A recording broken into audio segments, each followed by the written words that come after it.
अस्सलामुअलैकुम। और जनाब, मैं हक़ नहीं दूंगा, जहाँ ये बैनर बन रहे हैं मैं उनको सील कर दूंगा।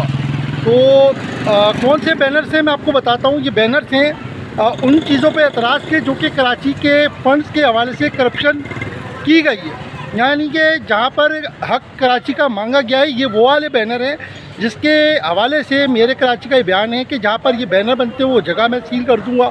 यानी कि काम जो है कराची के हवाले से दुरुस्त नहीं करना है, लेकिन बैनर्स बनने जहाँ पे बन रहे हैं उनको सील कर देंगे, कराची को नहीं सुधारेंगे। ये तो ये हमारा अलमिया है कि भाई कराची को सुधार दो, बैनर्स को उसके बाद आप सील करते रहना वो ज़्यादा अच्छा है। पहले आप कराची को सुधार दो, क्योंकि भाई 9 टाउन जो है जमात इस्लामी वालों के पास है, जहाँ टुक टुक काम चल रहा है, लेकिन आपके पास जो 13 टाउन है वो बहुत ज़बू हाली का शिकार है। तो इस पर नोटिस लें आप, वो ज़्यादा बेहतर है।